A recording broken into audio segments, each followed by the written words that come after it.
Buenos días, mis queridos hermanos. Le ruego a nuestro Dios que nos envíe su Espíritu, que nos capacite para que podamos entender su verdad, su realidad, su perspectiva. Tengo que deciros que llevo aquí, es 11:35 de la mañana. Llevo aquí desde las 8 de la mañana, peleándome con este dichoso ordenador que me está sacando los pelos más blancos de lo que ya los tengo. No lo sé por qué, pero cada vez me resulta más difícil poder trabajar. Espero que Dios encuentre un alma caritativa y que me pueda echar una mano, porque literalmente no puedo más. No puedo. Entre la huerta y no me da abasto. Quizás más adelante podré, por mí mismo, una vez que empezaré a vender algunos productos, podré hacer alguna mejora a este dichoso ordenador. Pero hoy por hoy, en fin, me da un montón de problemas. Incluso la cámara, me acabo de dar cuenta que estoy más amarillo que un asiático. Pero me vais a tener que aguantar. Es una pequeña ventanita, así que es lo que hay. Lo siento. Vamos a tratar un tema tremendamente importante. Sé que utilizo mucho esta palabra, pero tremendos son los tiempos que vivimos. Teniendo en cuenta la reflexión, la serie de reflexiones que acabamos de terminar, y sobre todo la última, que debería de ser la revelación del milenio, ni del siglo, del milenio, para todo el cristianismo en realidad. Por desgracia, la grandísima mayoría no se lo creen. Está profetizado, por eso lo digo. Pero vamos a pelear por aquellos que quizás en el último momento, en el último clamor de medianoche, ¿verdad? El grito de medianoche, pues alguno despertará. Sobre todo este mensaje yo diría que va para los maestros. Estos días pasados escuché, no me gusta hablar en contra de los ministros, ¿no? Pero escuché alguna reflexión que ni siquiera la terminé todas porque es que me calenté. Cuando escucho cosas que no están escritas, que yo no sé qué intereses tiene la gente para decir cosas que no están escritas, pero en fin, así es. Parece ser, decía que los ministros que se reivindican y cosas por estilo, que casi me daba la gana, digo, me voy a coger la Biblia y el Espíritu Profecía y vamos a ver si hay algún profeta que no se reivindicó, Cristo mismo, la sierva del Señor, o sea, en fin, cosas que algunos tienen en la mente y no están escritas, sinceramente.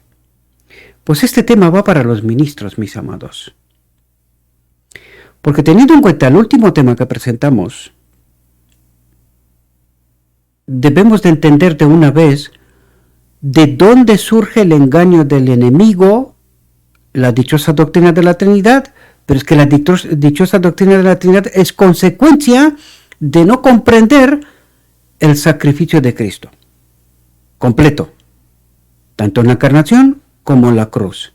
Y cuando no se entiende esto, da lugar a que el enemigo haga lo que quiera. Doctrina de la Trinidad, por ejemplo, que la tiene todo el cristianismo cuando es una plena apostasía, ¿verdad? Este tema va sobre todo para los ministros, porque cuando tú estudias y entiendes bien el tema, se te ponen los pelos de punta. Honestamente, siendo ministro y entendiendo lo que hace Cristo, lo que hace Dios, hoy, porque este tema es para nosotros. El Carmel es un tipo del tiempo final. Y cuando tú entiendes lo que este tema trata de presentar y cuál es el fondo del asunto, yo diría, siendo ministro, predicando lo que te parece, pero no la verdad pura sin contaminar, debería de ponernos a todos los pelos de punta. Porque cuando entiendes lo que pasa al Carmel y qué es lo que hace Dios con aquellos que confunden el pueblo, pues no va a quedar ninguno, ¿eh? Lo siento que tengo que decir esto, no va a quedar ninguno. Esto es serio. Y lo vamos a ver. Con la Biblia, con el Espíritu de Profecía, sin más. Sin más. Carmel, vamos a entrar dentro. Dice, estando delante de Acab, Elías exigió que todo Israel fuese congregado para presenciar su encuentro con los profetas de Baal y Astarté sobre el monte Carmelo. Elías es un tipo de los mensajeros finales, los verdaderos. Los verdaderos. Y es un tipo de los verdaderos enviados por Dios al final del tiempo. ¿Verdad? ¿Cuántos son? No lo sé. Lo que sí sé es que tienen que ser aquellos que predican palabra sin contaminar. No hay lugar de confusión y ponen las cosas en su sitio claramente, sin pensar siquiera en su vida, que es la experiencia de Elías. Y estos son los verdaderos maestros, los que dirán las cosas claras y por su nombre, sin ningún tipo de otros intereses. Y eso es lo que ocurre. Vamos a entender lo que trata de decirnos este tema y cuál es el fondo del asunto en realidad, ¿verdad? Por lo tanto, dice, estando delante de Acab, Elías exigió que todo Israel fuese congregado para presenciar su encuentro con los profetas de Baal y Astarté sobre el monte Carmelo. ¿Qué es lo que quiere decir? Dios hoy llama a todo el pueblo y les hace una pregunta que la vamos a ver. Decídanse hoy de una vez. Decídanse. O seguid a Dios o seguid a Baal. Pero decídanse. No pueden andar en dos caminos. No se puede. Y eso es lo que hace Dios. Entiendan que la historia de Carmel es la historia final. Es nuestra historia, mi historia, vuestra historia. Es la historia final. Es un tipo, ¿verdad? Y Dios trata de enviarnos una lección, un mensaje. Hay que entenderlo, siempre he dicho. Si estamos conectados con Cristo, entenderemos el mensaje, el profundo, no la superficie. Si no tenemos a Cristo, no entenderemos nada. Contamos historias a la gente y los mareamos de aquí para allá. Dios sabrá con qué intereses. No lo sé, pero a veces digo yo, si uno no entiende la verdad y dice cosas por decir, ¿con qué espíritu? He ahí la clave, ¿verdad? Dice, envía pues ahora y júntame a todo Israel en el monte de Carmelo, y los 450 profetas de Baal, y los 400 profetas de los bosques que comen de la mesa de Jezabel. Ahora bien, aquí hay que entender algo, porque hay símbolos, ¿verdad? Como no puede ser de otra manera, porque estamos hablando de un tipo de nuestra realidad. Por lo tanto, ¿qué dice aquí? Él convoca a todo el mundo en el Carmel. ¿Quién es ese todo el mundo? 450 profetas de Baal. Veas el ecumenismo. Dios llama hoy a todo el cristianismo. Y eso es lo que tenemos que entender aquí. ¿Vale? 450 profetas de Baal y 400 profetas de los bosques.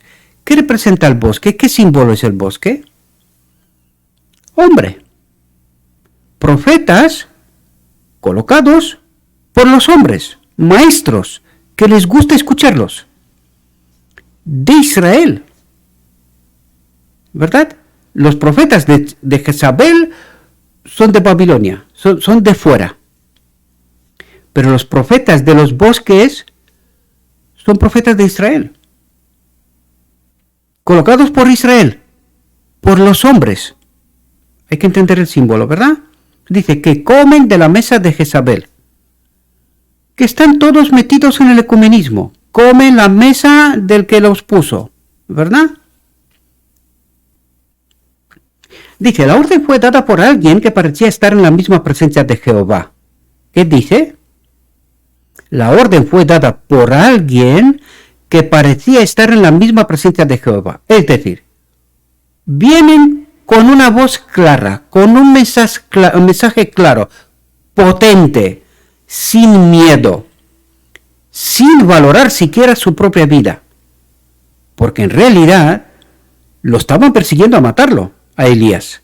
Y Elías se presenta justo delante y en la casa de su enemigo. Y le dice, haz lo que te digo yo. ¿En nombre de quién? De Dios Altísimo. ¿Hay que tener miedo cuando andas con Cristo? No. Si tienes miedo, no tienes a Cristo. He allí el problema. Los que comían de la mesa de Jezabel, muchos sabían que lo que estaban haciendo no estaba bien. Lo vamos a ver por lo escrito está, no porque lo digo yo. Ellos saben la verdad, sin embargo, hacen lo que les conviene. Elías no. Elías pone las cosas claras en su sitio. ¿Con qué precio? Da igual el precio.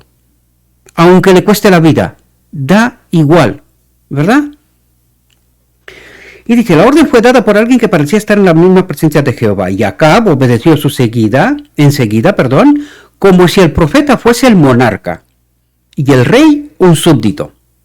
Se mandaron veloces mensajeros a todo el reino para ordenar a la gente que se encontrase con Elías y los profetas de Baal y Astarte. En toda ciudad y aldea el pueblo se preparó para congregarse a la hora señalada. Mientras viajaban hacia el lugar designado, había en el corazón de muchos presentimientos extraños. ¿Iba a suceder algo extraordinario? De lo contrario, ¿por qué se los convocaría en el Carmelo? ¿Qué nueva calamidad iba a caer sobre el pueblo y la tierra? Recuerde que había sequía y Elías ya había hablado con anterioridad por parte de Dios, ¿verdad? Pero el pueblo, ni caso. Y los sacerdotes, menos todavía. Dice, antes de la sequía, el Monte Carmelo había sido un lugar hermoso cuyos arroyos eran alimentados por manantiales inagotables y cuyas vertientes fértiles estaban cubiertas de hermosas flores y lozanos vergeles. Pero ahora su belleza languidecía bajo la maldición agostadora. Los altares erigidos para el culto de Baal y Astarte se destacaban ahora en bosquecillos deshojados. En la cumbre de una de las sierras más altas, en agudo contraste con aquello, se veía el derruido altar de Jehová. Aquí hay símbolos. Cuando dicen la cumbre de una de las sierras más altas, podríamos decir, en la asociación general, se ven los altares derruidos de Jehová. Ahora vamos a ver de qué altares habla. ¿Qué son estos altares? Y vamos a decirlo ya para que no perdamos más tiempo, ¿verdad? Estos altares son los altares levantados por la primera generación. Estamos hablando de un día. Aquí en el Carmel, durante un día entero ocurre todo esto. Pregunta, ¿qué día?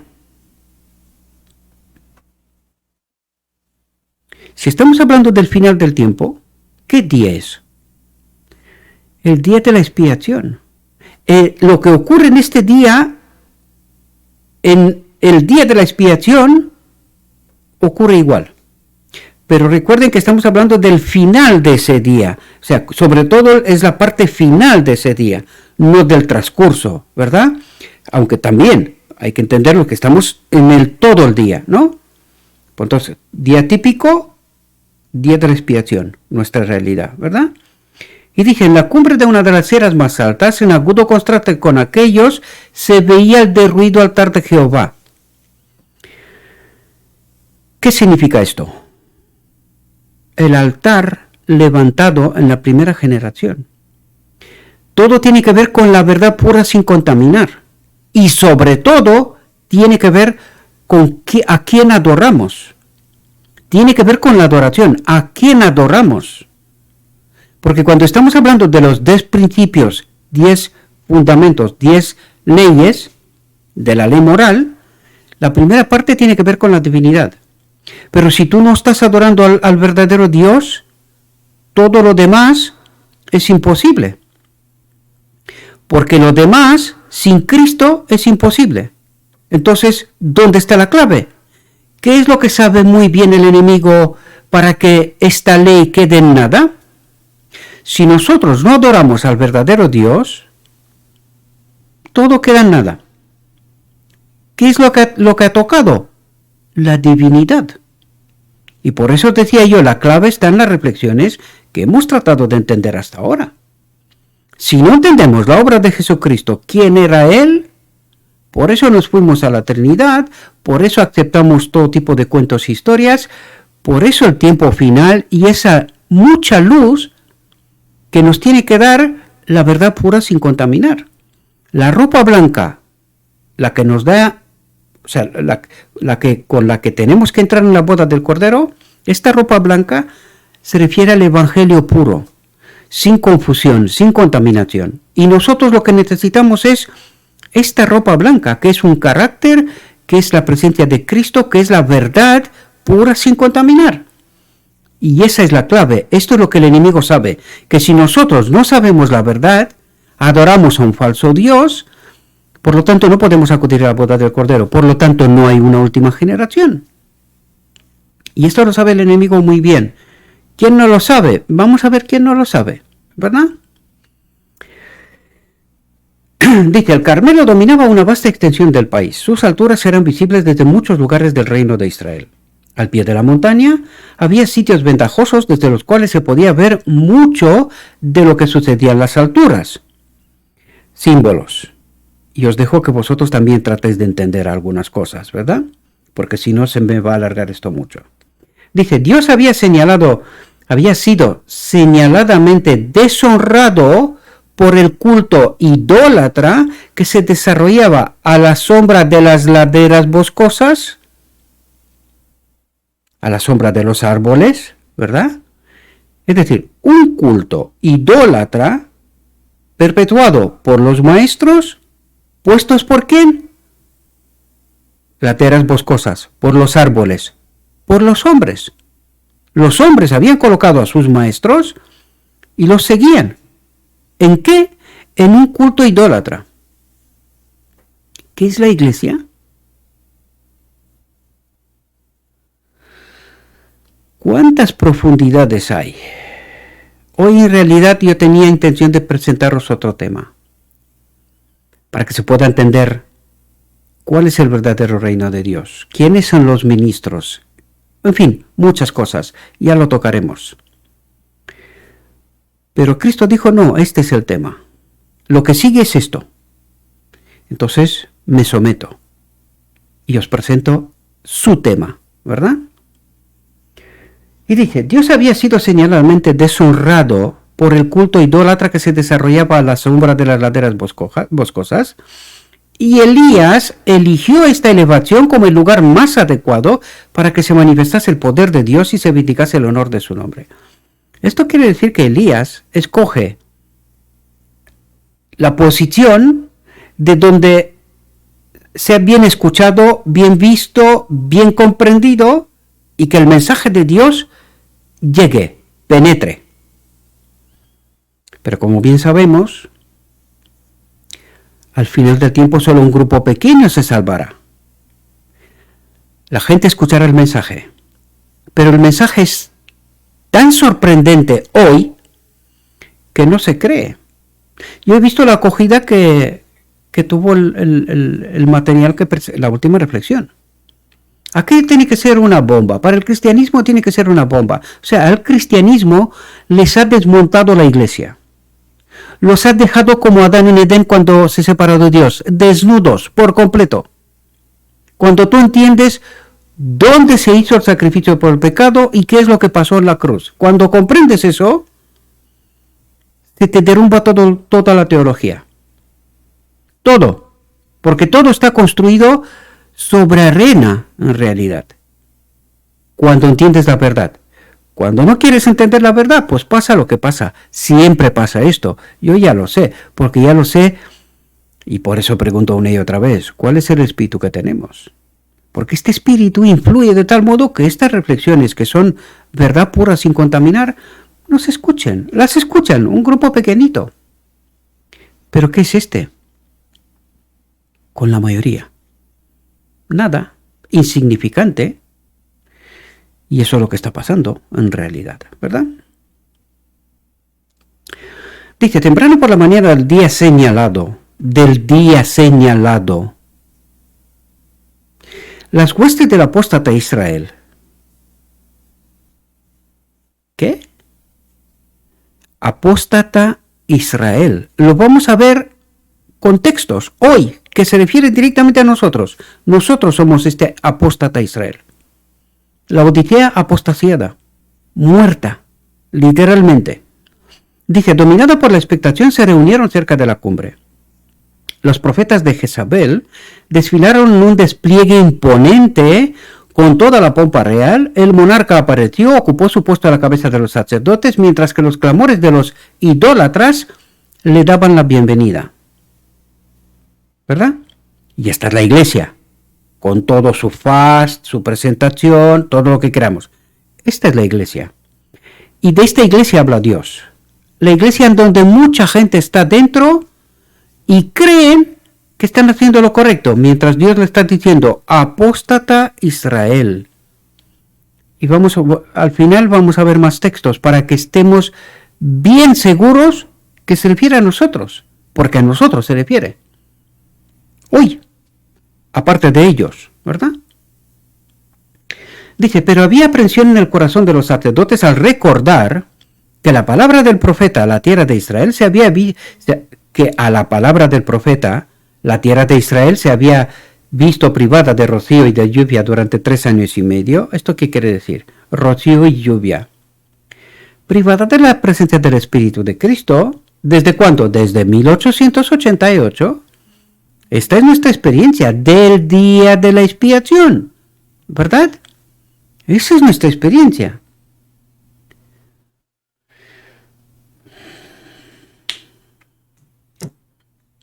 Perdonadme, porque como llevo tantas horas aquí, mi familia pensó que yo ya grabé. Y cuando acabé de subir y le dije, no, porque tengo problemas, he tenido problemas con tal. ¿De cómo? ¿Y te vas a quedar otras 2 horas más?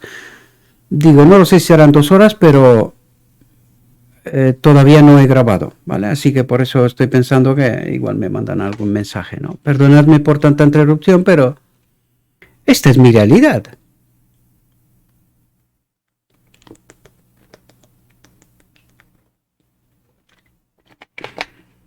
No os puedo contar lo que no es realidad, ¿no?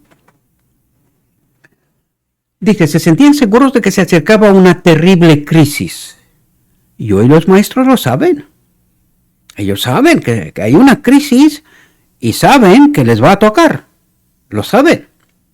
Dice, los dioses en quienes habían confiado, además, fijaos en el texto, no dice el Dios. No, los dioses. 3, ¿serán 3?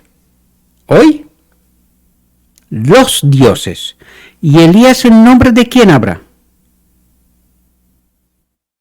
De un Dios. Estad atentos cómo está formulado, porque os vais a dar cuenta que habla de nosotros, ¿verdad? Dice, los dioses en quienes habían confiado no habían podido demostrar que Elías fuese un profeta falso.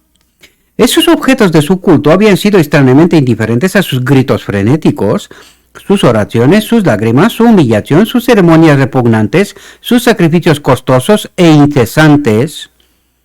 Véase la Odisea. Hace tantos años, el actual presidente de la Odisea hacía un llamado a realmente reforma y tal. Hoy no se atreve a hablar de aquello. Preguntémosle, oiga, ¿usted con quién camina? ¿Su llamado en consejo de quién fue hecho? Porque seguimos aquí, muchos años después, Bastante. Habla Dios. Nosotros solamente tenemos que tener el discernimiento para darnos cuenta de qué nos habla Dios, ¿verdad? Pero desgraciadamente el pueblo no se entera mucho. No, honestamente. Está preocupado de muchas otras cosas, pero de la verdad menos. Y no sabe que necesita una ropa blanca. No sabe que necesita la ropa, ¿verdad? Dice, frente al rey Acab y a los falsos profetas, y rodeado por las huestes congregadas de Israel, estaba Elías de pie, atento a lo que dice, el único que se había presentado para vindicar el honor de Jehová. Un Dios, el honor de Jehová. ¿Y los demás cuántos tenían? Los dioses. Cuando estás atento sobre el texto y haces un análisis forense en condiciones, de repente te das cuenta, ¿verdad? Dice, aquel a quien todo el reino culpaba de su desgracia, se encontraba ahora delante de ellos, aparentemente indefenso, en presencia del monarca de Israel, de los profetas de Baal, los hombres de guerra y los millares que le rodeaban. Y eso es muy curioso, ¿verdad? Porque la Odisea escucha a sus maestros en las alturas, invitando a la Odisea, reavivamiento y reforma. ¿No ocurre nada? En términos absolutos, no ocurre nada. Todo lo contrario, es diría lo peor, porque vamos de malo en peor, ¿verdad? Y el pueblo no dice, oye, usted es un falso profeta, y todos los que le acompañan, porque usted nos llama en nombre de Dios a reavivamiento y reforma. ¿Y dónde está? Pero durante todo el tiempo de la Odisea, no hicieron más que señalar a los que estaban fuera, que hablaban contra de ellos. Y es justamente lo que dice aquí. Aquel a quien todo el reino culpaba de su desgracia. ¿Dónde estaba la desgracia de la Odisea hasta ahora? Aquel, lo otro, y el otro, y el otro. Siempre estaban afuera. ¿Pero qué dice Dios? ¿Dónde estaban los falsos maestros? Dentro. ¿Dirigían a quién? Al pueblo. ¿Y el pueblo les gustaba?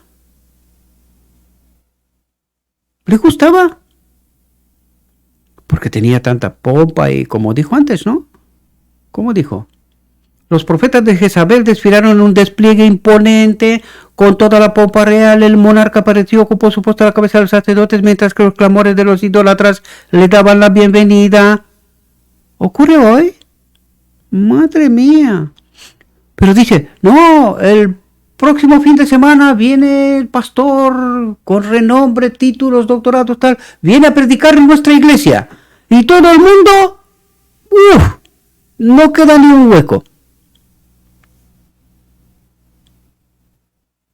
Está escrito, pero no entendemos. No entendemos. Nosotros miramos como si fuera una telenovela, un cuento, yo qué sé. Historias de niños. Esto no va con nosotros, va con otros. Y nosotros nos hacemos la pregunta, oye, ¿de quién habla Dios aquí? ¿Esto tiene que ver conmigo? ¿Qué estás diciendo? Porque Israel, ¿quién es Israel? ¿La Odisea?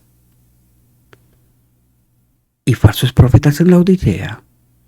Y dioses, y un Elías.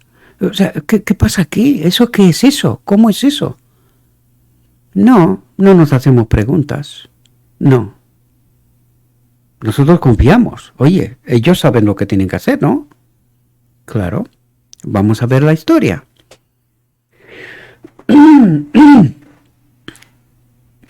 Y dice, aquel a quien todo el reino culpaba de su desgracia se encontraba ahora delante de ellos, aparentemente indefenso en presencia del monarca de Israel, de los profetas de Baal, los hombres de guerra y los millares que le rodeaban. Dice, pero Elías no estaba solo.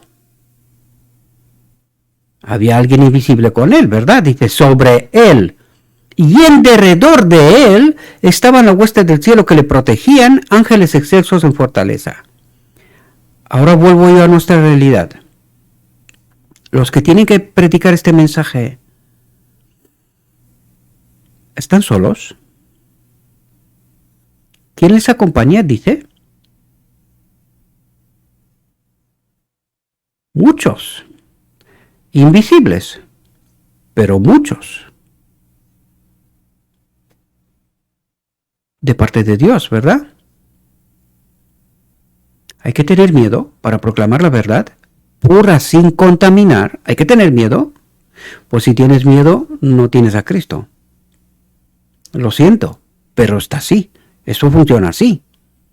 Dice, sin avergonzarse ni aterrorizarse, el profeta permanecía de pie delante de la multitud, reconociendo plenamente el mandato que había recibido de ejecutar la orden divina. ¿Dónde estaba Elías? De pie ante la iglesia, multitud, y sabiendo claramente que a la mínima lo despedazan, desaparece, vamos, como si no hubiese existido nunca. Pero ¿qué es lo que hace Elías? Permanece firme de pie, porque él sabe que no va en su nombre. Le acompaña Jehová y millares de ángeles. Y él era el único visible. De todo lo que había, era el único visible.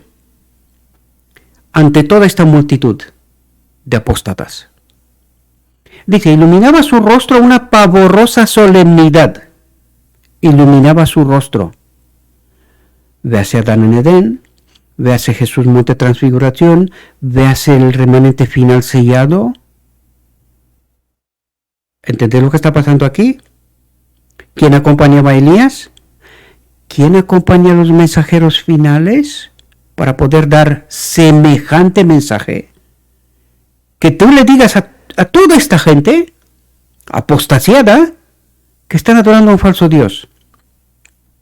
Tú solo, nadie más. Dice, con ansiosa expectación el pueblo aguardaba su palabra.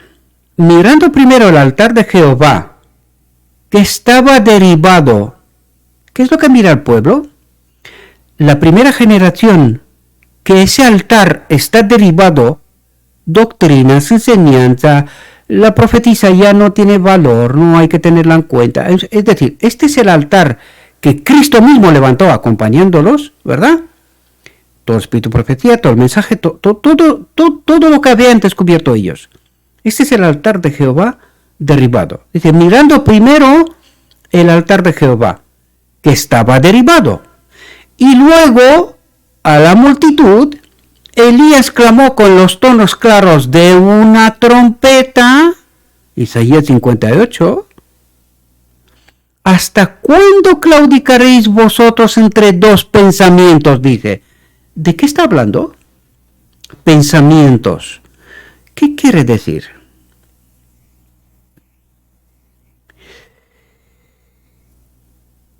Verdad mezclada, queridos, confusión, dos pensamientos. Y fijaos lo que dice. Si Jehová es Dios, seguidle. Si Baal, id en pos de él. ¿Y qué es lo que le trata de decir a la Odisea hoy? Dice, ¿no te da vergüenza? Tú dices que sigues a Cristo, que Cristo es tu maestro, ¿verdad? Pero tú conoces cuál es tu Dios. ¿Sabes a quién estás adorando? ¿Cuál es el trasfondo de este tema de Carmel? ¿Cuál es el trasfondo? ¿Qué es lo que Dios ha llamado al pueblo? Dios ha llamado al pueblo a través de su profeta para decirle qué. ¿Cuál es el trasfondo? ¿Quién es tu Dios? ¿Tú sabes a quién estás adorando? ¿Falso apóstata Israel? ¿Sabes a quién estás adorando? Ese es el trasfondo. Este es el mensaje para hoy. Sí, resulta increíble. Por eso nos habla de altares derribados del verdadero Jehová. De todo lo que creían los pioneros, ¿verdad? Al inicio. ¿Y cómo terminas? Adorando a un falso Dios. ¿Y eso cómo ha pasado? ¿Cómo ha ocurrido eso?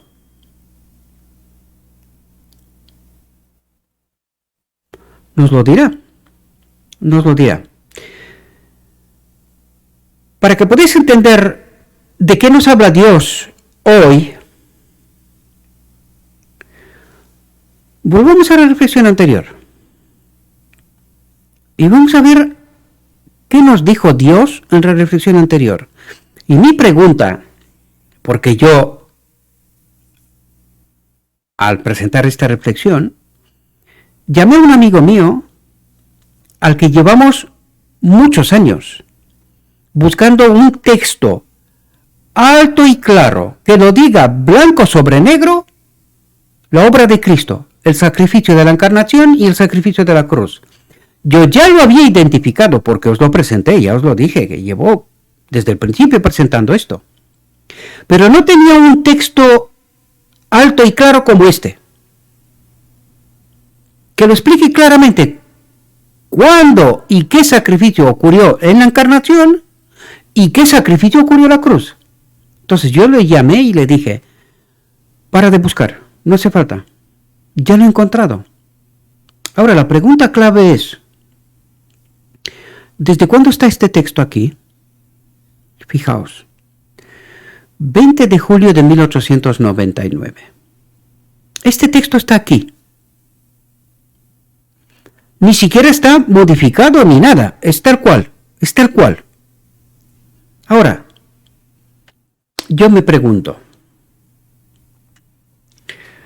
si nuestros pioneros creían esto, porque creían esto, ¿cómo es que los maestros de Israel de hoy, doctores en la ley, supuestamente en conocer a Dios, desconocen este texto? Ahora, la presentación anterior, os traje un texto donde nos decía Dios que esta verdad está escondida en el Padre, pero que nos es revelada por Cristo mismo. De hecho, se le reveló a la primera generación. Pero ¿por qué hoy no logramos entender de lo que está hablando este texto? ¿Sabéis por qué, amados? Porque el enemigo se esforzó desde el primer siglo en decirnos que en la cruz pasó lo que no pasó. En la cruz murió un Dios, ¿verdad? Y construyó un relato para poder contaminar tanto la verdad y llegar a la doctrina de la Trinidad. Porque sabían que de este modo nosotros jamás podríamos entender el sacrificio de Cristo. Por lo tanto, jamás adoraríamos al verdadero Dios. Por lo tanto, ¿cuál es el problema del Carmel siendo un tipo de nuestra realidad? Que nosotros, por eso la pregunta de Elías, si queréis seguir a Dios, pues adoren a Dios. Si no queréis seguir a Dios, pues adoren a Baal, sean ustedes claros. Pero no diga que son cristianos, que son el remanente, el colmo, el remanente, y están adorando a Baal. No digan eso. Claro, yo tuve mucha expectación con la última reflexión, porque digo, claro, al revelar este texto, digo, la gente se va a poner una revolución sin más, ¿eh? Porque claro, cuando tú entiendes este texto y escuchas a tus maestros, tú te das cuenta de la aberración. Literalmente, digo, esto debería de montar una revolución, sin más. Pero no. No. Por eso muchas veces os digo yo, mis queridos hermanos, que cuando yo veo lo que está pasando, como decía en reflexiones anteriores, lo dirá de nuevo en esta reflexión, Elías. Él quedó solo él, nadie más. Porque el pueblo está tan engañado, tan confundido, tan dormido, que da igual que tú le pongas la verdad encima de la mesa. Da igual. No piensan. No piensan. Creen que esto, un tema más, a saber de lo que está hablando Gabriel y qué cosas se está diciendo por aquí. Bueno.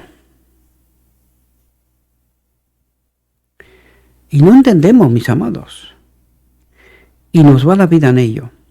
Ahora bien, yo os dije desde el principio que este tema tiene que ver con los maestros. Ahora, digamos que el pueblo pues está atontado, tan confundido, se le ha contado una historia que es incapaz de entender la verdad. Y los maestros. Ahora, yo quiero ver los que están oficialmente asalariados en la Odisea, no espero nada de ellos. No. Están atrapados mortalmente. Están en este tren rápido. No pueden hacer otra cosa. Y poquitos, contados además, poquitos se atreverán a saltar de este tren para predicar la verdad pura sin contaminar. Poquitos. Ahora, mi pregunta es la siguiente. Porque por eso estaba escuchando esta semana a alguien que decía que no, que a un ministro no hace falta que se reivindique y tal y cual, ¿no? Y yo dije, yo no sé qué evangelio estará leyendo este hombre, pero en fin, cada uno sabe por qué y de qué dice las cosas que dice, ¿no? Ahora bien, digo yo, si tú eres un verdadero maestro de Israel,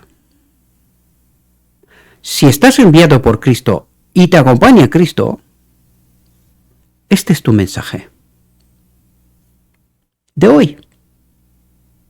Porque debido a que el pueblo no entiende que el sacrificio por el pecado se hizo en la encarnación y que el sacrificio de la cruz tiene que ver con reivindicar el nombre de Dios, la ley.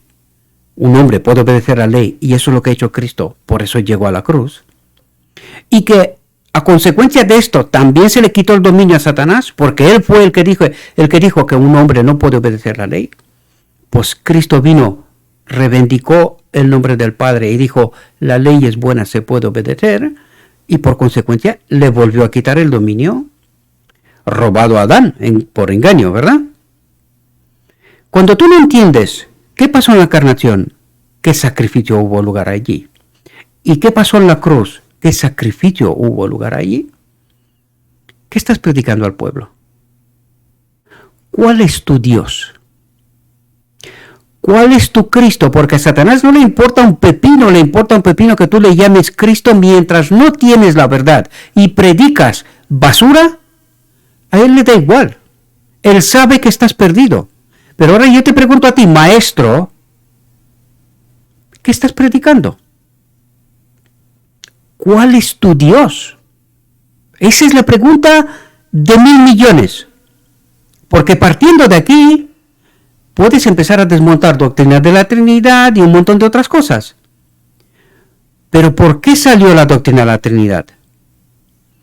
Para esconder esta verdad, la que explicamos también en la reflexión anterior.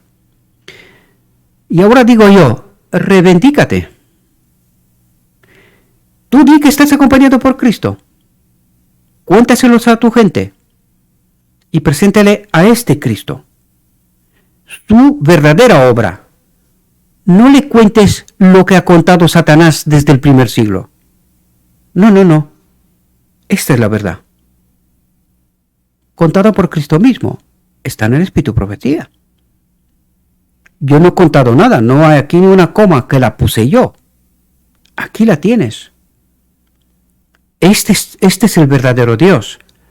¿Predicas a este Cristo o a un otro? El que predica a Satanás, porque Satanás predica a Cristo. A su manera. ¿Cuál es tu Dios? Esta es la pregunta. Y ahora, reivindícate. ¿Verdad? Dice, la malicia que Satanás profesaba a Dios lo llevó a proponerse destruir la obra del Creador. Pero tan pronto como Satanás, como suponía, tuvo pleno éxito en poner a Adán de su parte para trabajar al unísono con los ángeles caídos, Dios intervino para rescatarlo. Él amó tanto al mundo que dio a su Hijo un ejemplo para que todo el que crea en él no se pierda, sino que tenga vida eterna. Voy a pasar rápido porque no quiero detenerme en este. Pero te digo, aquí verás la verdadera ofrenda por el pecado. Y no pasó en la cruz, pasó en la encarnación. ¿Sí? Dije, así mostró al universo celestial y al mundo caído el valor que concedía al hombre. Ni una jota ni una tilde de su ley podía ser cambiada para satisfacer al hombre su condición caída y salvarlo de la muerte eterna. Pero Dios podía entregar a su Hijo. ¿Cuándo entregó Dios a su Hijo? ¿En la cruz? No, en la cruz lo matamos nosotros. Por eso nos llama asesinos. Pero en la encarnación sí, entregó Dios. Pero Dios podía entregar a su Hijo para vindicar el honor de su ley y rescatar a los seres que había creado. Así pues, Cristo asumió la obra de la redención, obra que era imposible que los ángeles pudieran realizar. Y en la tierra murió un hombre por debajo de los ángeles. Entonces, si en la cruz murió un hombre, ¿por qué no podía hacer un ángel esto? ¿Sabéis por qué? Porque en la encarnación murió Dios. Y eso es lo que Satanás está escondiendo de nosotros, para que nosotros no entendamos el verdadero sacrificio completo de Cristo. Y dice, el Hijo de Dios fue hecho ofrenda por el pecado. ¿Cuándo? Aquí no se está hablando de la cruz, ni siquiera está en la tierra. Ni siquiera. Fijaos el texto que sigue, para que no haya ninguna duda, ¿verdad? Dice, la obra de la redención se llama misterio. ¿Misterio? ¿Dónde está el misterio de la piedad? ¿En la cruz? ¿O en la encarnación? Pues está hablando de la encarnación, queridos. Y ahora vuelvo a preguntar, ¿cuál es tu Cristo? ¿El que cuenta Satanás? ¿O el que cuenta él mismo? La obra de la redención se llama misterio, y es en verdad el misterio por el cual la justicia eterna llega a todos los que creen. Como consecuencia del pecado, la raza estaba enemistada con Dios, separada con Dios, ¿verdad? A un precio infinito y por un proceso misterioso, tanto para los ángeles como para los hombres, Cristo asumió la humanidad. ¿Cuándo? ¿En la cruz? Entonces, ¿de qué ofrenda por el pecado estaba hablando? Si eres maestro, si te acompaña Cristo, cuéntame de este Cristo. No me cuentes del que cuenta Satanás. Este es el verdadero Cristo. El otro es un falso. Dice, Cristo asumió la humanidad, ocultando su divinidad, despojándose de su gloria, nació niño en Belén. Más claro agua. En carne humana vivió la ley de Dios para poder condenar el pecado en la carne y dar testimonio a las inteligencias celestiales de que la ley estaba ordenada a la vida para asegurar la felicidad, la paz y el bien eterno de todos los que la obedecen. Pero el mismo sacrificio infinito, que es vida para los que creen, ¿por qué? Porque esta vida, este sacrificio, esa vida nos la ha dado a nosotros. Y es vida para los que creen. ¿Es este tu Cristo? ¿O es otro? ¿Es testimonio de condenación para los desobedientes? ¿Entendéis de lo que cuenta en Carmel? ¿Ahora entendéis con mayor profundidad? Que todos aquellos que creen en este Cristo proclamado por Satanás, morirán. Los que creen en el verdadero Cristo, vivirán. ¿Y cuántos son? Un grupo pequeño, dice. ¿Despertarás?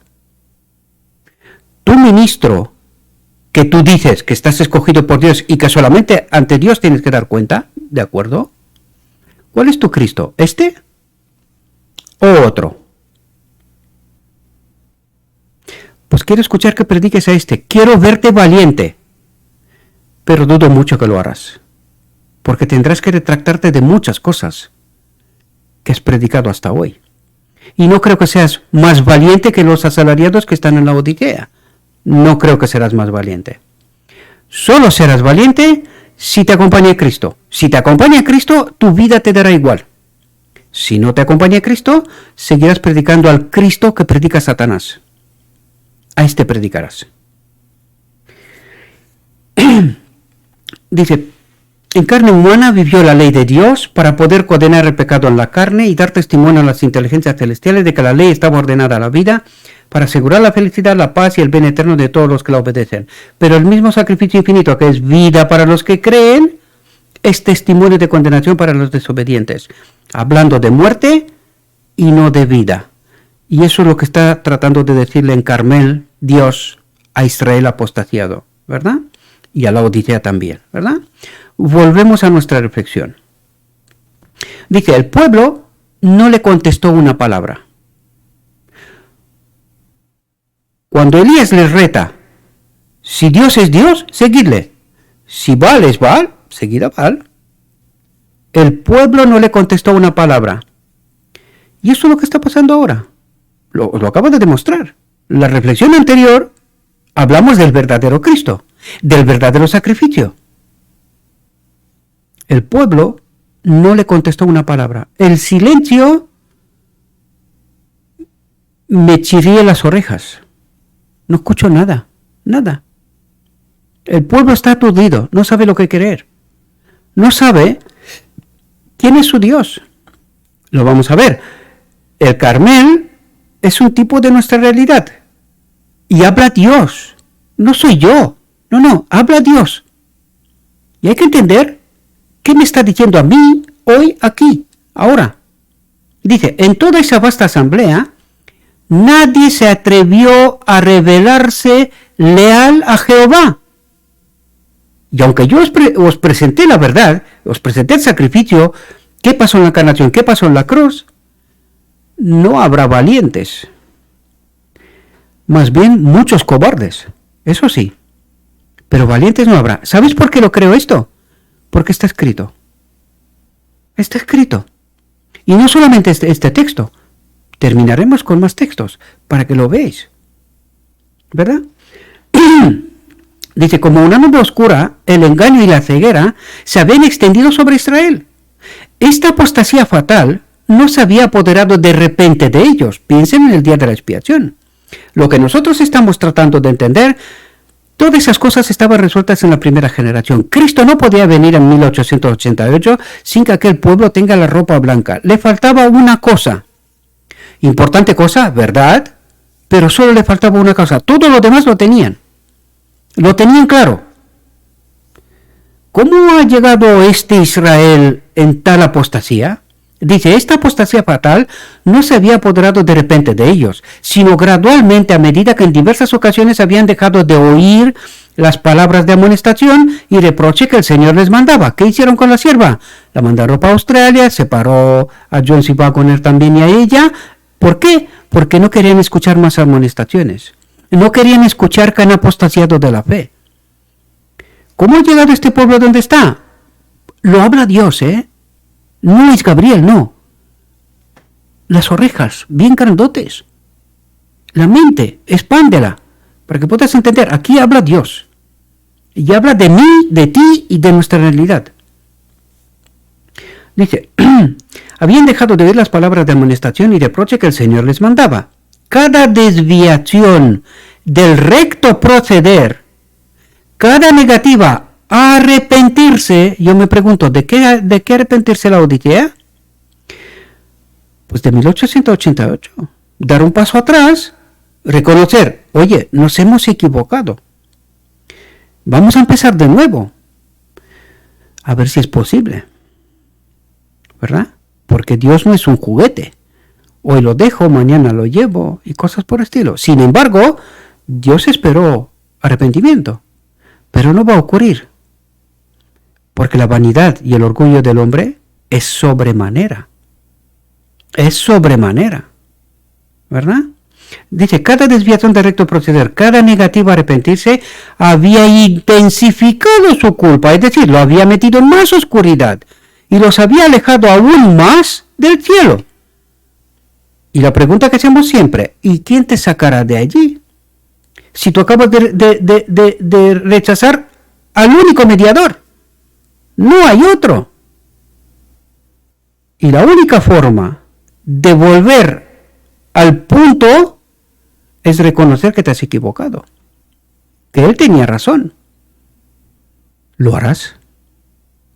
Dice, y ahora, en esta crisis, seguían rehusando decidirse por Dios. ¿Por qué digo lo que digo?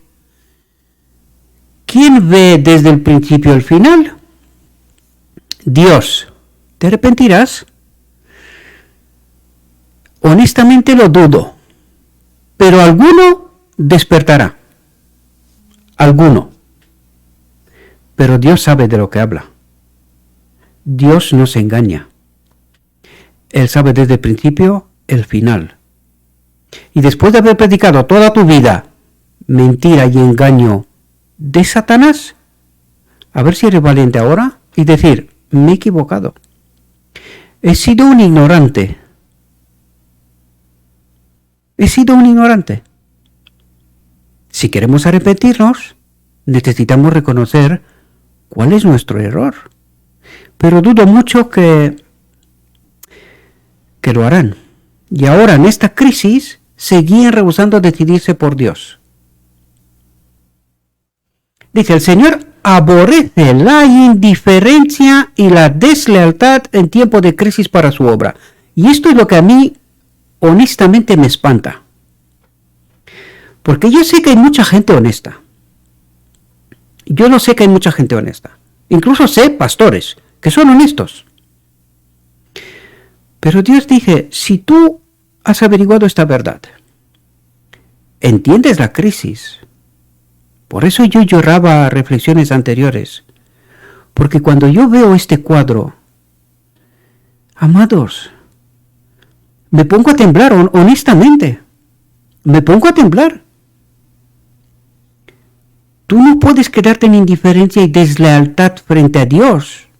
Porque tú crees que eres leal. Te sientas honestamente de rodillas, estudias, oras, tal, lo que quieras.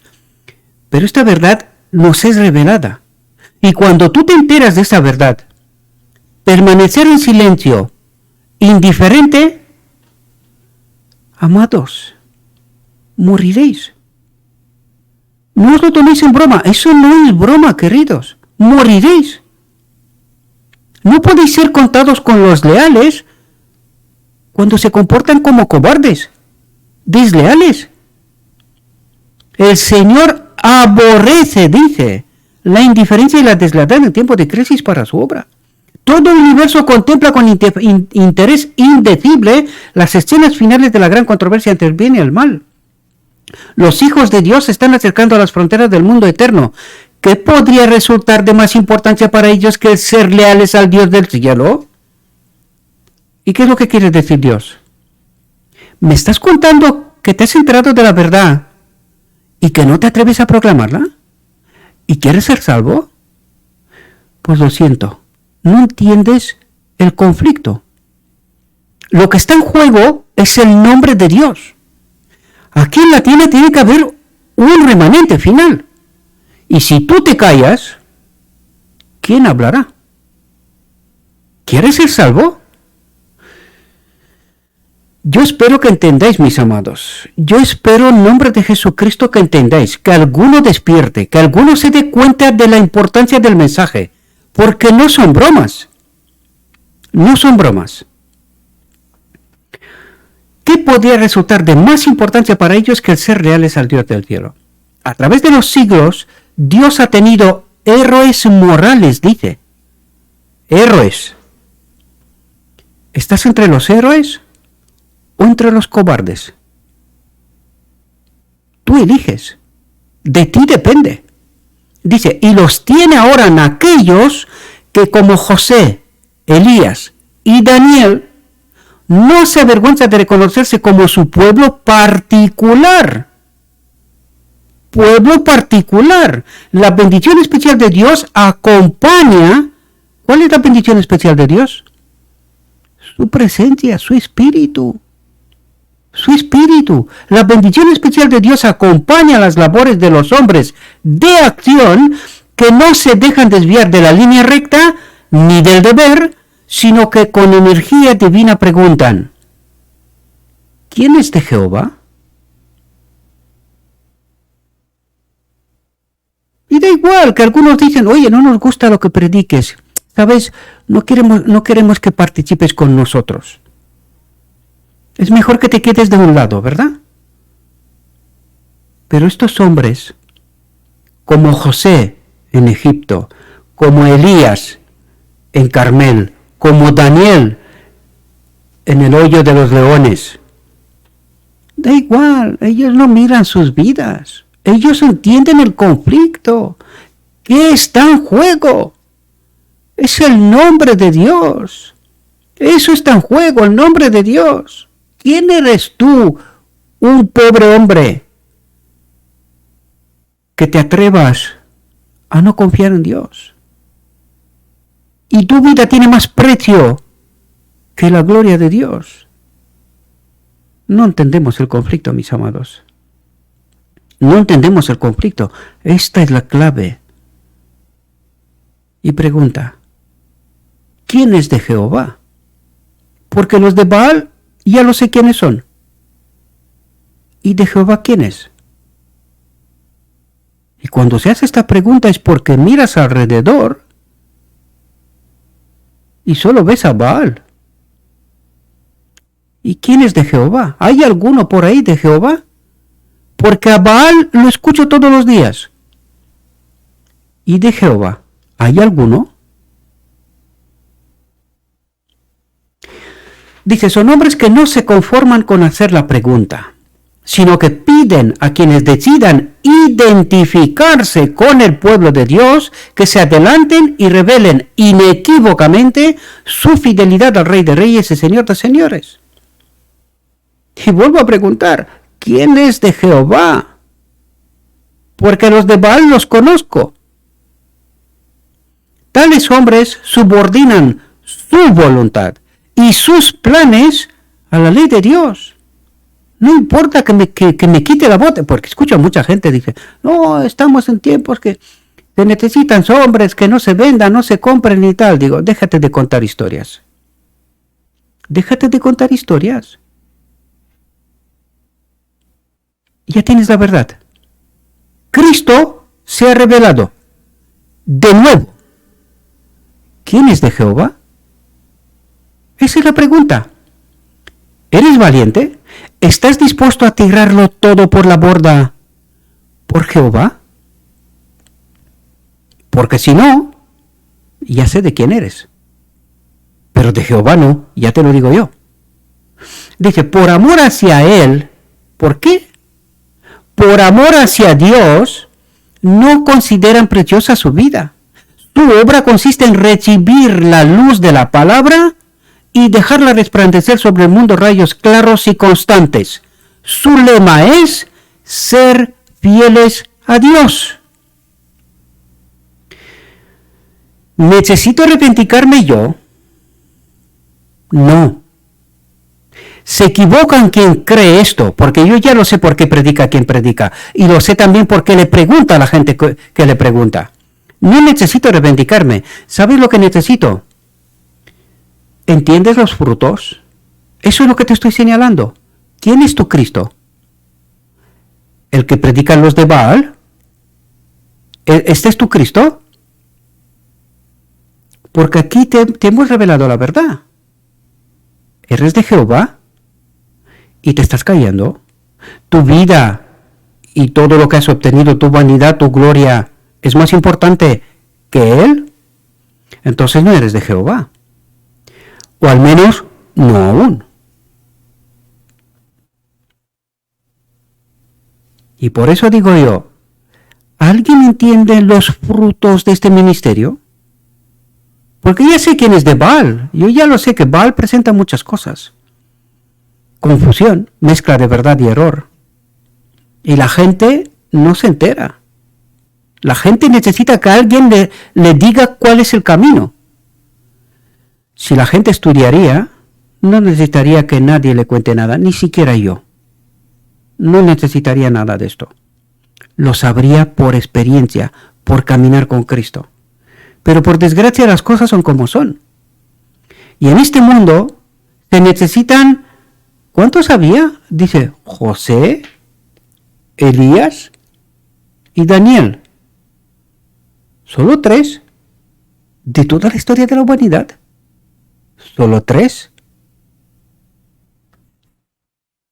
Pues resulta que estos mensajeros valientes no son tantos, ¿no? Yo pregunto, ¿nos acompaña Cristo cuando estudiamos, entendemos las cosas bien? Dice en el Carmelo, mientras Israel dudaba y vacilaba, mientras la Odisea dudaba y vacilaba, la voz de Elías rompió de nuevo el silencio. Atentos a lo que dice Elías. Por eso me identifico, porque yo quiero, y os lanzo ese reto de nuevo, ¿verdad? Este Gabriel es un bárbaro, un sinvergüenza. Enséñenme, por favor, a alguien que predique lo que os he presentado en la reflexión anterior y el texto que los presenté también en esta, ¿verdad? ¿Qué sacrificio tuvo lugar la encarnación? ¿Y qué sacrificio tuvo lugar en la cruz? Quiero que me presentéis a alguien más. Si no hay nadie más, entonces podéis entender hace 3 y 4 reflexiones cuando Gabriel lloraba y decía, Señor, ¿he quedado solo yo? Tipo, antitipo. Dice, la voz de Elías rompió de nuevo el silencio. Solo yo he quedado, profeta de Jehová. Ups, ¿y los demás? De Baal. Tipo, antitipo. ¿Alguien más es de Jehová? ¿Predica este mensaje? ¿Predica ese Cristo? ¿O predica un otro Cristo?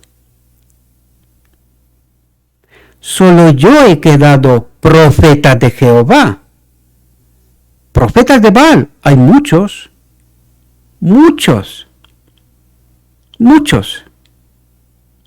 Dice, mas de los profetas de Baal hay 450 hombres. Dénsenos pues 2 bueyes, y escójase ellos uno, y córtelo en pedazos, y póngalo sobre leña, mas no pongan fuego debajo, y yo aprestaré el otro buey, y pondré sobre leña, y ningún fuego pondré debajo. Invocad luego vosotros en el nombre de vuestros dioses, y yo invocaré en el nombre de Jehová. Qué tremendo es este texto, ¿verdad? ¿Cuánta profundidad tiene? Una pequeñita frase, ¿no? Dice, y el Dios que respondiere por fuego, ese sea Dios. ¿Sabe lo que quiere decir? Está hablando del sellamiento, queridos. El Espíritu Santo, el que nos va a sellar, es un fuego, ¿verdad? ¿De qué está hablando Elías aquí? ¿Cómo de importante es entender quién es este Cristo, su sacrificio? ¿Entendéis? Los que no reconocen a este Cristo no serán sellados. Mas lo que sí serán sellados. Porque eso es lo que trata de decir. Porque ¿quiénes son ofrendas?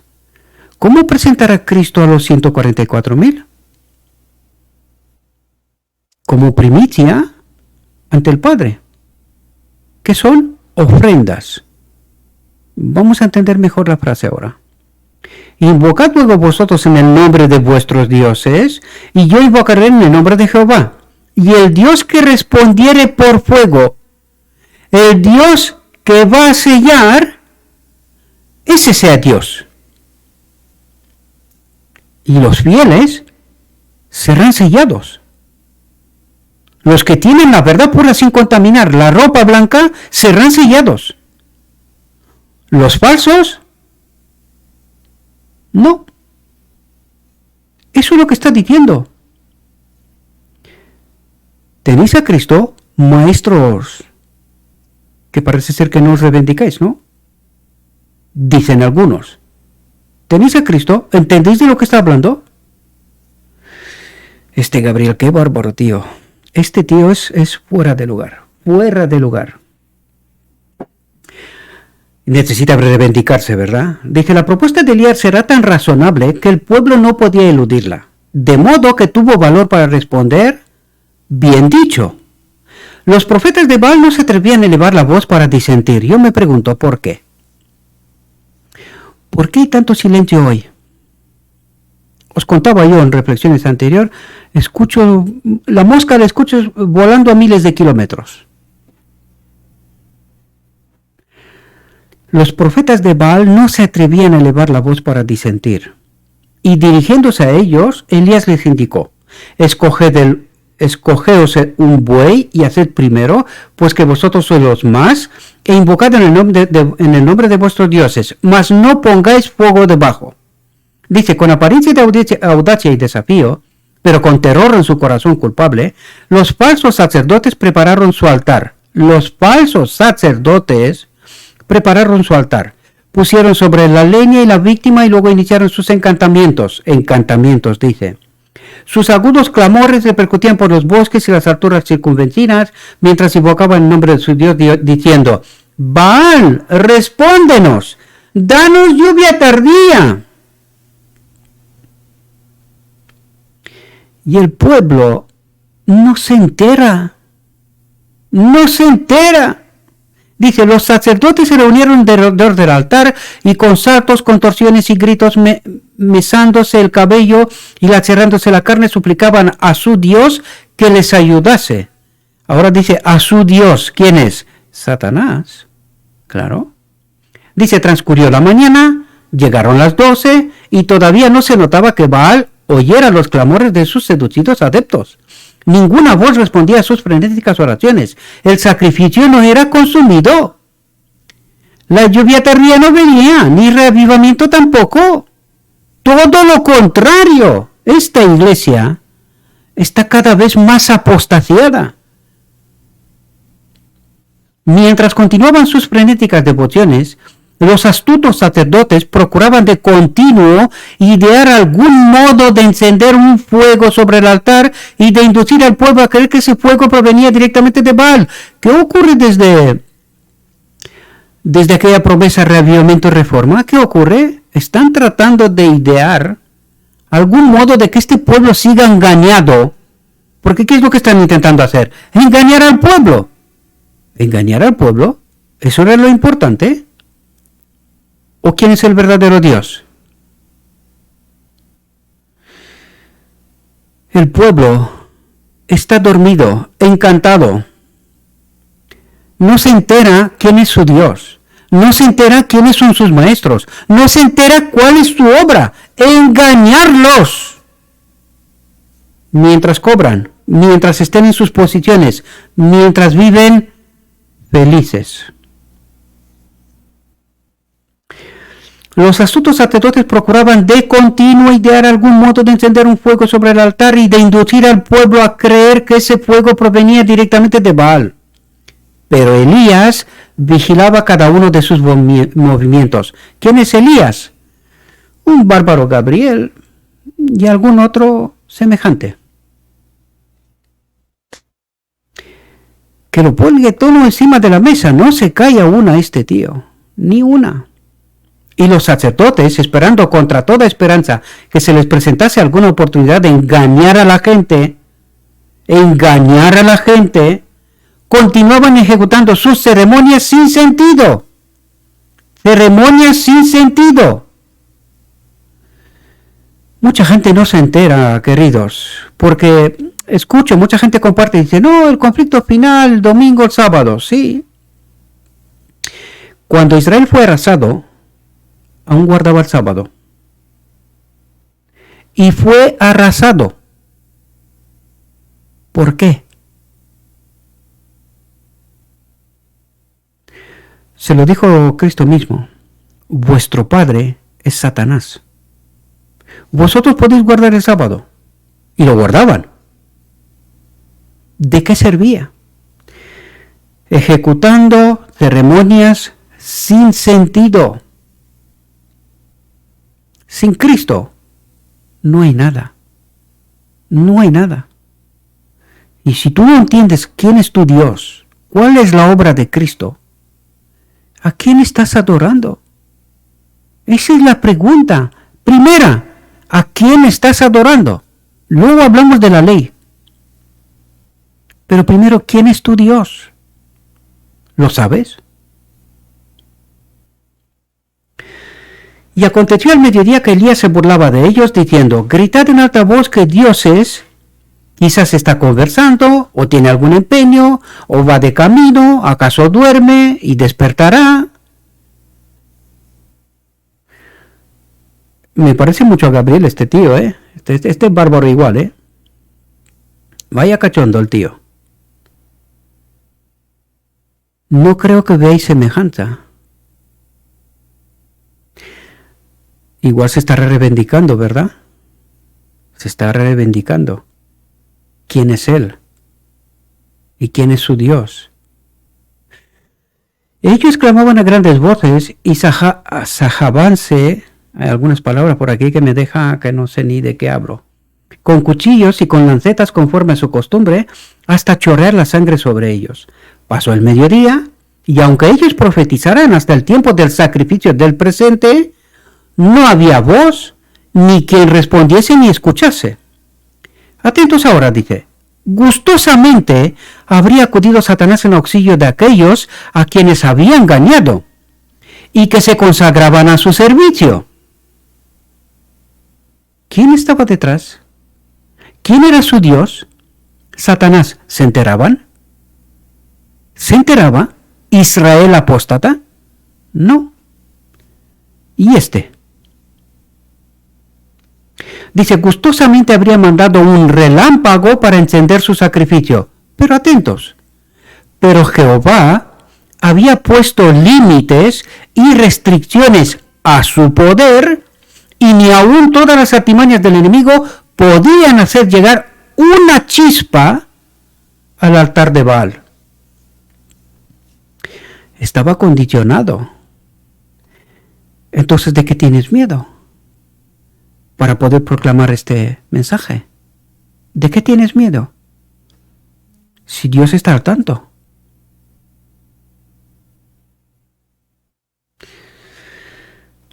Por fin, enronquecidos por sus gritos con ropas manchadas de sangre, por las heridas que se habían infligido, los sacerdotes cayeron presa de la desesperación. Perseverando en su frenesí, empezaron a mezclar con sus súplicas terribles maldiciones para su Dios, el sol, mientras Elías continuaba velando atentamente, porque sabía que si mediante cualquier ardid los sacerdotes hubiesen logrado encender fuego sobre su altar, se le habría desgarrado a él inmediatamente. ¿Pero quién estaba al tanto? Dios mismo. Esto no podía suceder, ¿verdad? Dice, la tarde seguía avanzando. Los sacerdotes de Baal estaban ya cansados y confusos. Uno sugería una cosa y otro sugería otra, hasta que finalmente cesaron sus esfuerzos. Sus gritos y maldiciones ya no repercutían en el Carmelo. Desesperados, se retiraron de la contienda. Dice, durante todo el día el pueblo había presenciado las demostraciones de los sacerdotes frustrados. Había contemplado cómo saltaban desenfrenadamente en derredor del altar, como si quisieran asir los rayos ardientes del sol a fin de cumplir su propósito. Había mirado con horror las espantosas mutilaciones que se infligían y había tenido oportunidad de reflexionar en las insensateces del culto a los ídolos. Muchos de los que formaban parte de la multitud estaban cansados de las manifestaciones demoníacas. ¿El pueblo se ha dado cuenta? También. Dice, y aguardaban ahora con el más profundo interés lo que iba a hacer Elías. Dice, ya era la hora del sacrificio de la tarde. Y Elías invitó así al pueblo, acercaos a mí. Mientras se acercaban temblorosamente, se puso a reparar el altar frente al cual hubo una vez hombres que adoraban al Dios del cielo. Para él este montón de ruinas era más precioso que todos los magníficos altares del paganismo. ¿Qué es lo que hace Elías? Restaura lo que pasó en la primera generación. Los altares de los padres, los apóstoles y la primera generación. Eso es lo que hace Elías. Reconociendo ¿Dónde está la verdad? ¿Quién es el verdadero Dios? Con esto le está diciendo al pueblo, teníais la verdad a vuestro alcance, pero os ha gustado más lo de Baal, ¿verdad? Pero la verdad estaba a vuestro alcance, porque ¿qué señala? La obra de la primera generación. Cristo caminó con ellos. Alto y claro, nadie puede negar que no fue así. ¿Por qué? Porque la profeta, ¿de parte de quién habló? Y eso es lo que hace Elías ahora, y eso es lo que tenemos que hacer nosotros ahora, ¿verdad? En la reconstrucción del viejo altar, Elías reveló su respeto por el pacto que el Señor había hecho con Israel cuando cruzó el Jordán para entrar en la tierra prometida. En este caso, 1844, cruzó el lugar santo al Santísimo. Un pacto. Yo santificaré y os purificaré. Este era el pacto. Pero ¿quién lo entendió? Escogiendo Elías 12 piedras conforme al número de las tribus de los hijos de Jacob, edificó con las piedras un altar en el nombre de Jehová. Los desilusionados sacerdotes de Baal, agotados por sus vanos esfuerzos, aguardaban para ver lo que iba a hacer Elías. Sentían odio hacia el profeta por haber propuesto una prueba que había revelado la debilidad e ineficacia de sus dioses. Sentían odio, ¿verdad? Pero yo pregunto, ¿pero cómo que eres sacerdote de Baal y odias al que es del verdadero Dios? ¿Por qué te cuesta tanto decir, me he equivocado? Me he equivocado. Pero hoy reconozco al verdadero Dios y ya está. Pero no. Tendrás que perseguir a Elías, que eso es lo que va a pasar al final, ¿verdad? Sentían odio hacia el profeta por haber propuesto una prueba que había revelado la debilidad e ineficacia de sus dioses, pero al mismo tiempo temían su poder.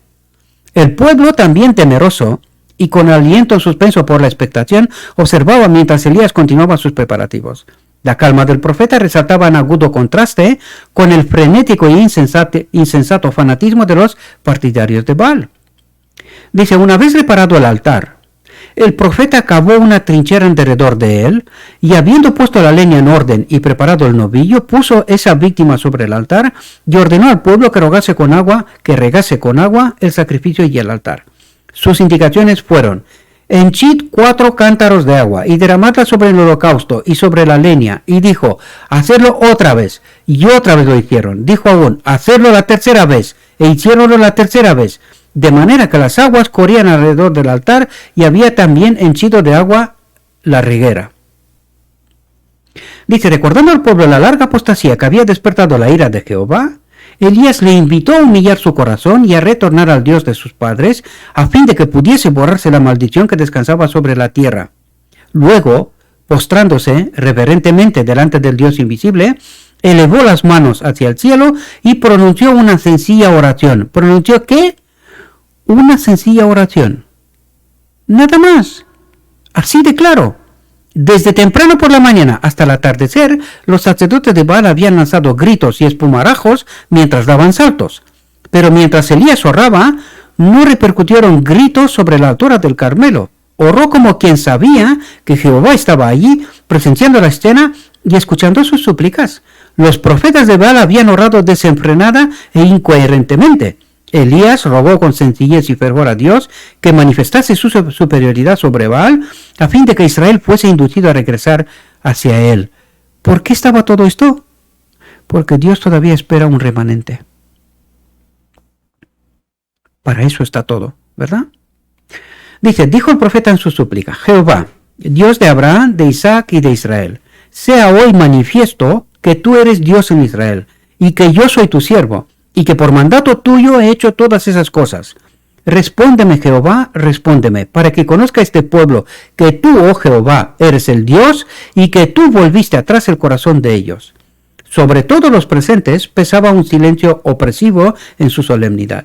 Los sacerdotes de Baal temblaban de terror, conscientes de su culpabilidad,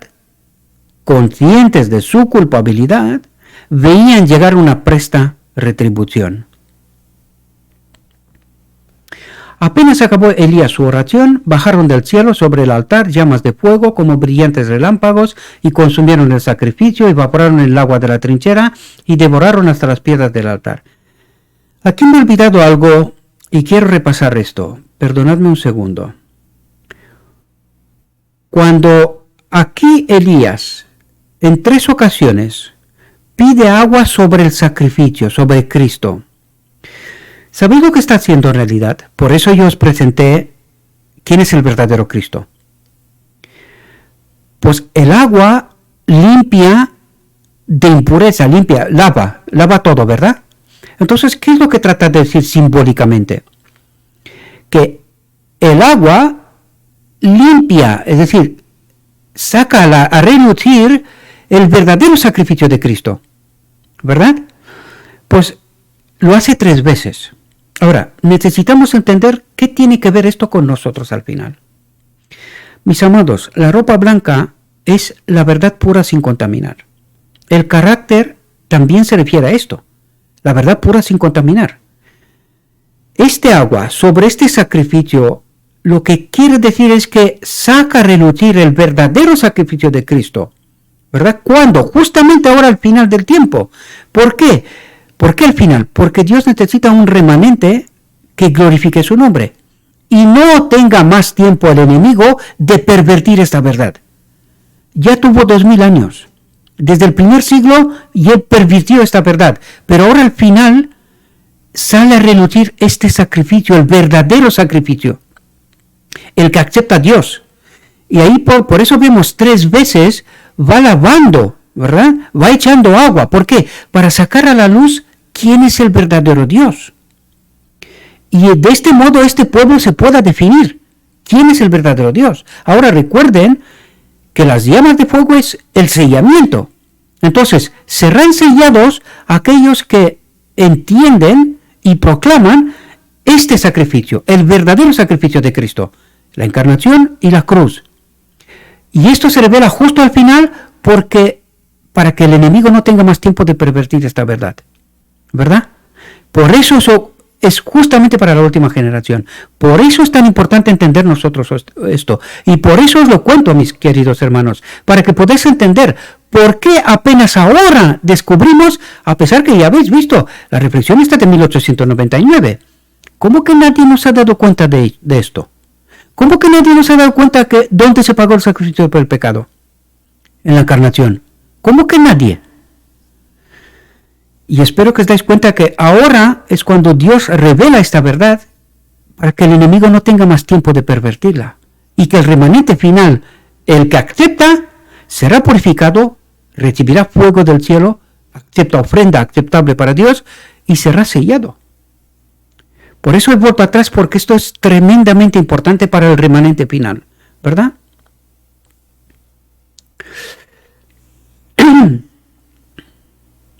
Dice, apenas acabó Elías su oración, bajaron del cielo sobre el altar llamas de fuego como brillantes relámpagos y consumieron el sacrificio, es decir, fue aceptado por Dios el sacrificio, evaporaron el agua de la trinchera y devoraron hasta las piedras del altar.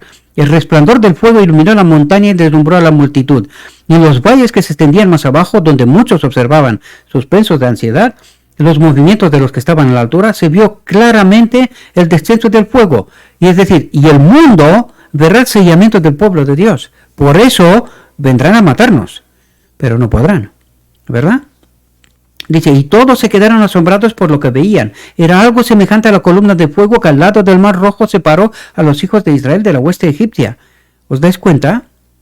Dice, la gente que estaba sobre el monte se postró llena de pavor delante del Dios invisible. No se atrevía a continuar mirando el fuego enviado del cielo. Temía verse consumida. Convencidos de que era su deber reconocer al Dios de Elías como Dios de sus padres, al cual debían obedecer, gritaron a una voz, Jehová es el Dios, Jehová es el Dios. Con sorprendente claridad, el clamor resonó por la montaña y repercutió por la llanura. Por fin Israel se despertaba, desengañado y penitente. La Odisea, por favor. Habla Dios, no habla alguien más. Habla Dios. Dice, por fin el pueblo veía cuánto había deshonrado a Dios. Quedaba plenamente revelado el carácter del culto de Baal en contraste con el culto racional exigido por el Dios verdadero. El pueblo reconoció la justicia y la misericordia que había manifestado Dios al privarlo de rocío y de lluvia hasta que confesara su nombre. ¿Al privarlo de qué? De la lluvia tardía, de rocío y lluvia hasta que confesara su nombre. Y ahora, ¿a qué Cristo predicamos nosotros? ¿Entendéis? Israel, ¿a qué Cristo predicaba? ¿A qué Dios predicaban ellos? Porque predicaban a Dios. ¿Pero a qué Dios predicaban? ¿También estaba de acuerdo Dios con ellos? No. Y esto es lo que necesitamos entender nosotros. ¿Por qué desde 1888 todavía estamos aquí? Supuestamente predicando a Cristo. La pregunta es, ¿cuál Cristo? ¿El que predica Satanás? ¿O el verdadero? Porque cuando aceptamos al verdadero, el pueblo reconoció la justicia y la misericordia que había manifestado Dios al privarlo de rocío y de lluvia hasta que confesara su nombre. Por lo tanto, cuando aceptaremos este sacrificio, cuando confesamos al nombre de este Jesucristo, recibiremos la lluvia tardía y el sellamiento. Antes, no. Está escrito. Estaba ahora dispuesto a admitir que el Dios de Elías era superior a todo ídolo. Y espero que podáis entender, ¿verdad? Dice, los sacerdotes de Baal presenciaban consternados la maravillosa revelación del poder de Jehová. Sin embargo, aún en su derrota y en presencia de la gloria divina, atentos, ¿qué hacen? Rehusaron arrepentirse de su mal proceder. Querían seguir siendo los sacerdotes de Baal. Demostraron así que merecían ser destruidos. Y ahora os voy a presentar textos para que veáis. Por eso decía al principio, ¿eres maestro? ¿Predicas la verdad? ¿Qué verdad? ¿De las de los profetas de Baal? ¿Aquel Cristo? ¿O el verdadero? Hablaremos de eso enseguida, con textos, ¿verdad? Os he traído 2 textos más. Querían seguir siendo los sacerdotes de Baal, demostraban así que merecían ser destruidos. A fin de que el arrepentido pueblo de Israel se viese protegido de las seducciones de aquellos que le habían enseñado a adorar a Baal, el Señor indicó a Elías que destruyese a esos falsos maestros. Ahora entenderemos de qué va esto. La ira del pueblo ya había sido despertada contra los caudillos de la transgresión. Y cuando Elías dio la orden, prender a los profetas de Baal, que no escape ninguno, el pueblo estuvo listo para obedecer. Se apoderó de los sacerdotes, los llevó al arroyo Cisón y allí, antes que terminara el día que señalaba el comienzo de una reforma decidida, se dio muerte a los ministros de Baal. No se perdonó la vida a uno solo, ¿verdad? Textos. Conflictos de los siglos, pero del original, no del manoseado, ¿verdad? Lo he cogido de Conflictos de los siglos de 1888. Fijaos lo que dice. Hemos tratado este texto, pero vamos a verlo en el contexto, ¿verdad? Porque nos hablará exactamente de este contexto. Dice, así se proclamará el mensaje del tercer ángel. Cuando llegue el momento de darlo con mayor poder, el Señor obrará por medio de instrumentos humildes, Elías, tipo, antitipo, guiando las mentes de los que se consagren a su servicio. Los obreros serán calificados más bien por la unción de su espíritu que por el adiestramiento de las instituciones literarias, en fin. Los hombres de fe y oración se verán obligados a salir con santo celo, declarando las palabras que Dios les dé. No los bosques, no los hombres. Tipo antitipo. Vuelvo a lo que veíamos antes con Elías, ¿verdad? No predicamos lo que predica la Odisea desde siempre. No. Las palabras que Dios les dé. ¿Y dónde encontramos estas palabras? Escrito está. Los que comen la carne y beben la sangre. Y cuando descubren la verdad, por muy sorprendente que ésta sea, se atreven con valentía a predicarla. Y estos son verdaderos mensajeros de Dios, no aquellos que predican lo que ya han predicado otros y predican verdades mezcladas. Pues aquello es confusión, vino de Babilonia. ¿Por qué eres tú mejor que los asalariados de la Odisea? ¿Por qué serías tú mejor? Piensen, despierten, ¿verdad? Dice, los pecados de Babilonia quedarán al descubierto, se desenmascararán los temibles resultados de la imposición de las observancias de la Iglesia por la autoridad civil, las incursiones del espiritismo, Trinidad, el sigiloso pero rápido progreso del poder papal, ecumenismo. Estas solemnes advertencias conmoverán al pueblo. Escucharán miles y miles de personas que nunca han oído palabras como estas, y como estas que Gabriel predica, que no tiene otra cosa que hacer, ¿verdad? Con asombro oirán el testimonio de que Babilonia es la Iglesia. La Odisea, porque este texto está dirigido a la Odisea, la última advertencia. Dice, con asombro oirán el testimonio de que Babilonia es la Iglesia, caída a causa de sus errores y pecados, por haber rechazado la verdad, ¿cuándo? 1888, que le fue enviada del cielo, por Cristo mismo, a través de la sierva, ¿verdad? Como el pueblo acude a sus antiguos maestros con la ansiosa pregunta, ¿son así estas cosas? Dice, los ministros presentan fábulas, profetizan cosas suaves, para calmar sus temores y tranquilizar la conciencia despierta. Pero como muchos rehúsan contentarse con la mera autoridad de los hombres y exigen un claro, así dice el Señor, el ministerio popular, como los fariseos de antaño, lleno de ira cuando se cuestiona su autoridad, denunciará el mensaje como de Satanás y excitará a las multitudes amantes del pecado para que injurien y persigan a los que lo proclaman. Y por eso sale alguno hoy y dice, no, algunos que se reivindican a sí mismos. Lee mejor el Evangelio y te vas a dar cuenta que estás en un grave error, querido hermano. Estás en un grave error.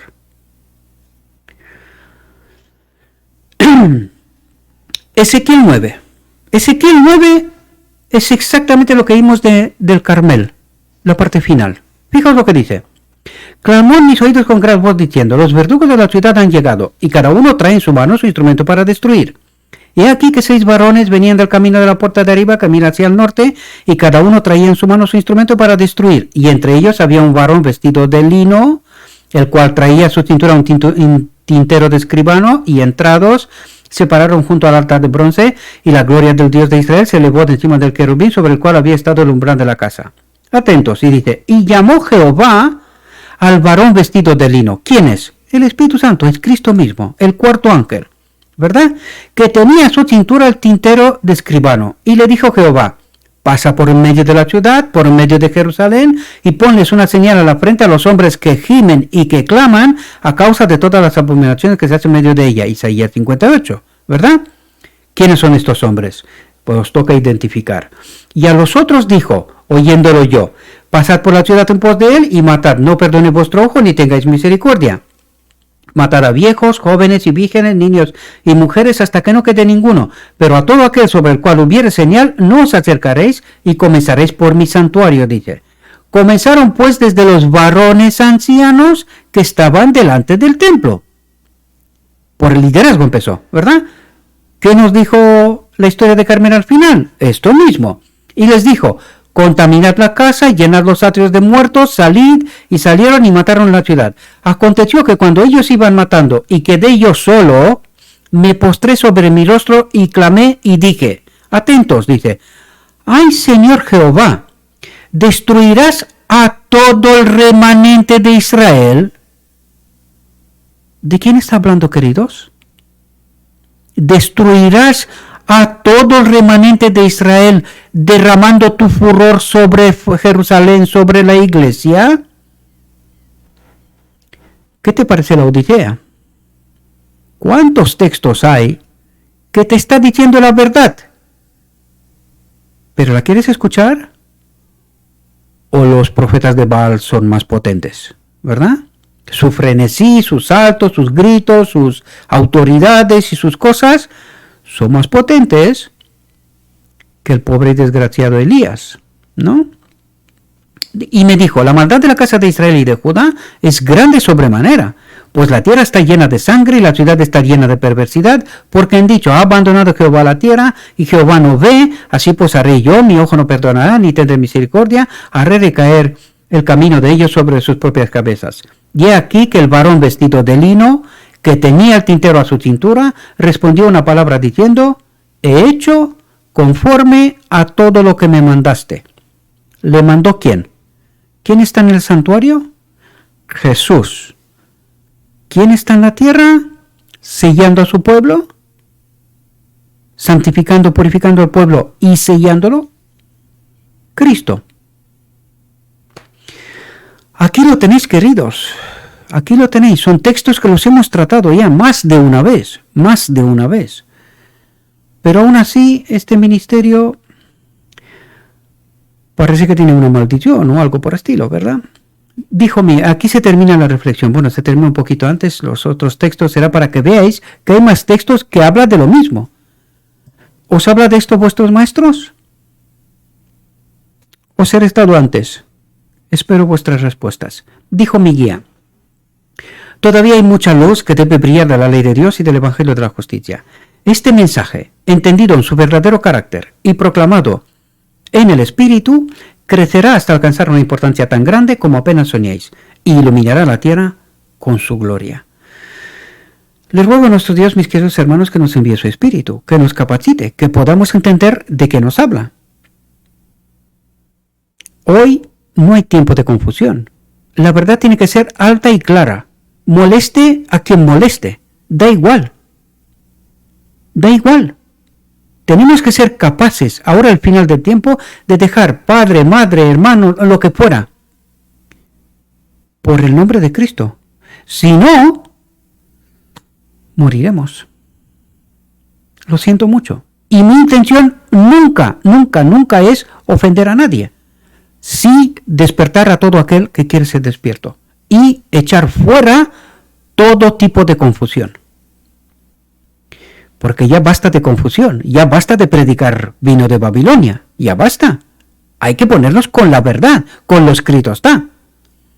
Si no, adiós ropa blanca, adiós carácter, adiós boda del Cordero, y moriremos, esta vez, eternamente. Os deseo, mis queridos hermanos, que tengáis un próspero día, y en todo lo que os he dicho en nombre de Cristo Jesús. Amén.